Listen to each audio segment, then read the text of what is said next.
లక్షలు 22 లక్షలు కావాలని ఇచ్చినాం. ఇందిరమ్మ ఇల్లు కావాలన్నారు, ఇచ్చినాం. అక్కడ అభివృద్ధి ఏం కావాలన్నో చేస్తామని చెప్పినాం. ఆడకు జూనియర్ కాలేజ్ ఇచ్చినాం, మెడికల్ కాలేజ్ ఇచ్చినాం, ఇంజనీరింగ్ కాలేజ్ ఇచ్చినాం, డిగ్రీ కాలేజ్ ఇచ్చినాం, అగ్రికల్చర్ కాలేజ్ ఇచ్చినాం, వెటర్నరీ కాలేజ్ ఇచ్చినాం. ఈ రోజు సైనిక్ స్కూల్ ఈ రాష్ట్రంలోనే లేదు. సైనిక్ స్కూల్ని కూడా ఈరోజు లగచర్ల కాడికి తీసుకొచ్చి పెట్టినాం. ఇవాళ రాష్ట్రంలోనే ఒక ఆదర్శంగా 250 ఎకరాలలో ఒక ఎడ్యుకేషన్ హబ్ కడుతున్నాం. ఈ రోజు మేం పోయి ఆ ఊరికో ఈ ఊరికో ఆ పట్టణానికో పోయి చదువుకున్నాడు కాదు, తెలంగాణ రాష్ట్రంలో నలుమూలల నుంచి కొడంగల్కి వచ్చి చదువుకునేటట్టు ఒక ఎడ్యుకేషన్ హబ్బే ఈరోజు కొడంగల్ కడుతున్నాం. ఇది మా విధానం. మేము కక్షల రాజకీయం చేయం, ఎవరి మీద కక్ష కట్టం. ఎవరి పాపానికి వాడు పోతాడని దేవుడి మీద నమ్మకంతో కష్టాన్ని నమ్ముకున్నోళ్ళం. కొడంగల్ ప్రజలు రోజుకో 2 గంటలు ఎక్కువ పని చేసేటోళ్ళే కానీ ఎవరిని సొమ్ము ఆశించేటోళ్ళు కాదు. ఎవరి గురించి మేము ఆలోచన చేయం, మా పని మేము చేసుకుంటాం. కానీ మా పని మేము చేస్తుంటే కూడా కాళ్ళలో కట్టె పెట్టిర్రు అనుకో, ఇక మా సంగతి అయితే చూపుతామయ్యా. ఏమంటారు? అంతేనా? అంతేనా? 2 ఏళ్ళు ఏమన్నా అన్నానా? ఆయన మన బయటకు వచ్చి ఇక చూస్తా, తోలు తీస్తా, తాట తీస్తా, ఇక నీ సంగతి చెప్తా అన్నాడు. రా బిడ్డ రా రా, రెడీగా ఉన్నారా? ఇక అందుకే కొడంగల్ నుంచే చెప్తాం నీకు అని చెప్పి 3 రోజుల నుంచి మాట్లాడలేదు. ఇవాళ మాట్లాడుతున్నా. ఆయన కొడుకు చెప్తున్నాడు, మైకు ముందరికి వస్తలేడు, ఆయన దాచుకున్నాడు. ఆయన నీ ముఖం ఎప్పుడైనా చూసుకున్నావులా అద్దంలా? పేడమూతి బోడిలింగం, నువ్వు కూడా నా గురించి మాట్లాడతావా? నీవెంత, నీ స్థాయి ఎంత? అయ్య పేరు చెప్పి బతికటోనివి నువ్వు, ఆంధ్రలో గుంటూరులో గుడివారిలో చదువుకున్న నువ్వు, నీకేం తెలుసు తెలంగాణ గురించి, మా పౌరుషం గురించి? నువ్వు కాదు, మొత్తం నీ జాతినంతా తెచ్చుకో. ఎట్లా తెచ్చుకుంటావు? ఏడికి రావాలనో చెప్పు. మా ఊరు అన్నారా? మేమన్నా మీ ఊరికి వస్తాం. ఎవడు భయపడుతుండో సంగతి తేలుస్తా.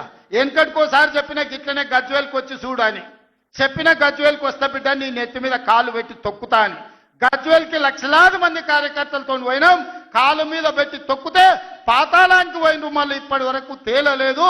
ఇవాళ చెప్తున్న మీడియా మిత్రులారా రాసుకోండి, 2029 ఎన్నికల్లో 2/3 మెజారిటీ మన సీట్లు ఒకవేళ 119 ఉంటే 80కి పైగా సీట్లతోని 2029లో మా ప్రభుత్వం ఏర్పాటైంది.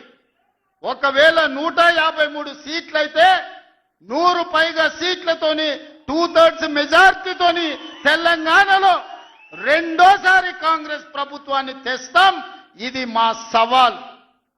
చంద్రశేఖరరావు గారు, తారక రామారావు గారు, హరీష్ రావు గారు, దయాకర్ రావు గారు, ఇట్లా చెప్పుకుంటూ పోతే వినోదరావు గారు, కుక్కట్పల్లి కృష్ణారావు గారు, రాసి పెట్టుకో. 2029లో 2/3 మెజార్టీతోని ఈ రాష్ట్రంలో కాంగ్రెస్ ప్రభుత్వాన్ని ఏర్పాటు చేస్తా. ఇదే నా సవాల్. శాతనైతే కాసుకో బిడ్డ. నీ రాజకీయం ఏందో నేను చూస్తా.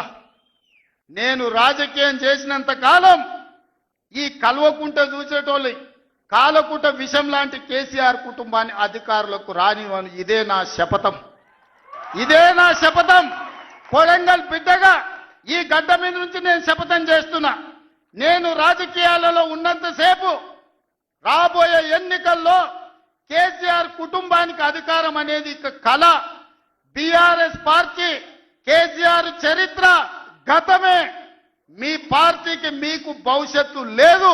ఎవడైనా చర్చించుకుంటే పొద్దుపోనప్పుడు మాట్లాడుకోవడానికి పనికొచ్చే చరిత్రనే తప్ప భవిష్యత్తు తెలంగాణ రాష్ట్రానికి నీ తరఫున ఒరిగేది ఏమీ లేదు. బీఆర్ఎస్ కేసీఆర్ గతమే, తెలంగాణ భవిష్యత్తు కాంగ్రెస్. మీ గత చరిత్రతోని ఈడ ఒరిగేదేం లేదు. వెనకటికెవడో అన్నాడంట, మా తాతలు నేతులు దాగినరు, మీరు వచ్చి మా మూతులు నాకండి అని. అట్లా ఉన్నది. నిన్ను అసెంబ్లీలో ఓడగొట్టినాం, పార్లమెంట్లో గుండు సున్ని ఇచ్చినాం, మన కంటోన్మెంట్లో బండకేసి కొట్టినాం, మొన్న జరిగిన జూబ్లీహిల్స్లో బోడబండలో బండ కింద వాతి పెట్టినాం. నిన్నగాక మొన్న జరిగిన సర్పంచులల్లా 12,726లో 8,335 సర్పంచులను గెలిపించుకున్నాం. సిగ్గు లేదు. ఇన్నిసార్లు ఓడగొట్టినా ఇంకా సిగ్గు లేకుండా బయటకు వచ్చి కింద పడ్డ పైకాలు నాదే అని వెనకటికి ఓడో అన్నాడట. ఇట్లాంటి ఊకదంపుడు ఉపన్యాసాలు పొంకనాలు వెనకడితే ఎవడో పొంకనాల పోసిగాడు చెప్పినట నాకున్నాయి 3 ఎడ్లే కానీ 36 దొడ్లు ఉన్నాయని చెప్పిండట. ఇవన్నీ కళ్ళు కాంపౌండ్లో చెప్పుకోవడానికి బాగుంటాయి, కాలక్షేపం చేయడానికి. కళ్ళు కాంపౌండ్ మాటలు మాట్లాడకండి తండ్రి కొడుకులు. ఇవన్నీ